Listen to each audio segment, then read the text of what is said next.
beecrowd-এর এই প্রবলেমটির নাম salary.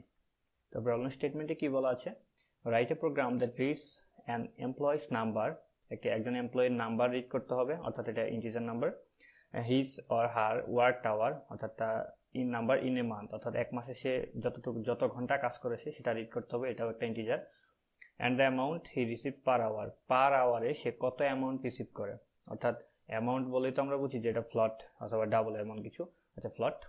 Print the employees number and salary that he or she will receive at the end of the month, অর্থাৎ মাস শেষে সে কত টাকা বা কত ডলার স্যালারি পায় সেটা প্রিন্ট করতে হবে এবং তার এমপ্লয়ি নাম্বারটা প্রিন্ট করতে হবে। তো এখানে আবার মনে করিয়ে দিচ্ছে যে যদি আপনি ইনলাইন না দেন তবে প্রেজেন্টেশন এরর খাবেন, এবং don't forget the space before and after equal সাইনের আগে এবং পরে, অর্থাৎ আউটপুট স্যাম্পলে ইকুয়াল সাইনের আগে এবং পরে অবশ্যই স্পেস দিতে হবে, এবং যে ইউএস অর্থাৎ ডলার এই জিনিসটা লিখতে হবে। তো ইনপুটে কি দুইটা ইন্টিজার নাম্বার নিতে হবে, দুইটা ইন্টিজারের মধ্যে রয়েছে হলো এমপ্লয়ি নাম্বার এবং ওয়ার্ক আওয়ার, এবং একটা ফ্লোটিং পয়েন্ট। এই ফ্লোটিং পয়েন্টটা হলো আপনার যে সে পার আওয়ার কত স্যালারি পায়, সে পার আওয়ার কত রিসিভ করে স্যালারি সেটা। তো আউটপুটে দেখাতে হবে তার নাম্বার, এমপ্লয়ি নাম্বারটা, এবং সে মান্থলি কত স্যালারি পায় সেটা। তো আমরা কোডে চলে যাই, যেখানে আমাদের ইন্টিজার নাম্বার দুইটা নিতে হবে। আমরা এ এবং বি নামে ইন্টিজার নিলাম, তারপর আমাদের ফ্লোটিং পয়েন্ট নেই দুইটা, ফ্লোটিং পয়েন্ট নিব আপনার পার আওয়ারে সে কত রিসিভ করে সি, এবং তার সে মান্থলি কত রিসিভ করে সেটা ডি দ্বারা ডিফাইন করলাম আমরা। এরপর আমরা ইনপুট নিব তিনটা জিনিস, যে এ, বি এবং সি। এখানে এ আপনার এমপ্লয়ি যে নাম্বারটা সেটা, বি হলো সে কত ঘন্টা কাজ করেছে একটা মান্থে সেটা, এবং সি হলো পার আওয়ারে সে কত করে রিসিভ করবে বা স্যালারি পায় পার আওয়ার সেটা। তো সে মান্থলি যে স্যালারি পায় সেটা যদি আমরা হিসাব করি, তো ডি ইকুয়াল কি হবে, D equal B into C, অর্থাৎ বি হলো সে কত ঘন্টা কাজ করেছে একটা মান্থে একটা মাসে, এবং সি হলো সে পার আওয়ার কত করে পায় সেটার গুণফল। সুতরাং সে মান্থলি কত পায় সেটা আমরা বের করে ফেললাম।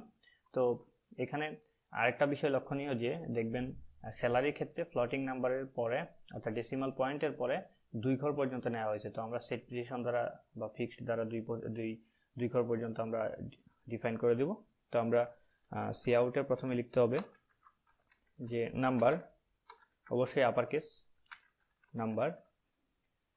নাম্বার ইকুয়াল, তারপর আবার স্পেস, দেন তার এমপ্লয়ি নাম্বারটা লিখেছিলাম আমরা এ, সেই এ অবশ্যই ইনলাইন প্রিন্ট করতে হবে, ইনলাইন।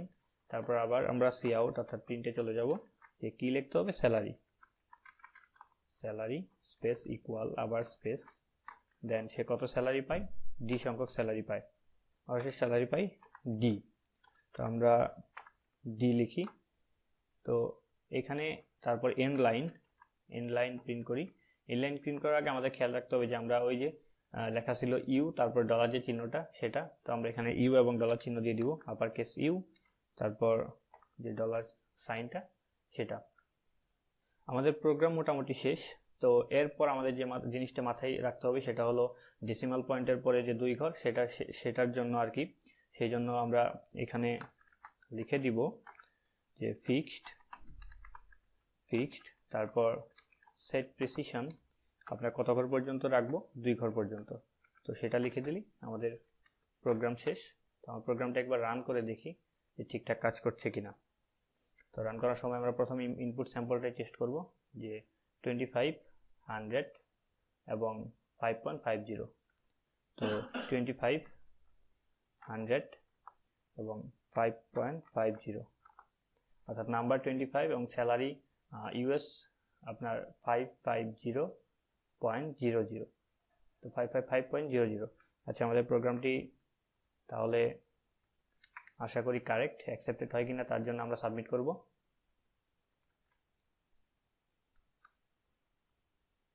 আচ্ছা, আমাদের আনসারটি রং আনসার হয়েছে। কেন রং আনসার হয়েছে সেটা বলতে গেলে আমরা এখানে দেখি যে আমরা স্যালারি লিখতেই স্যালারি লিখে ফেলেছিলাম। তো আমরা এটা স্যালারি লিখে দিই।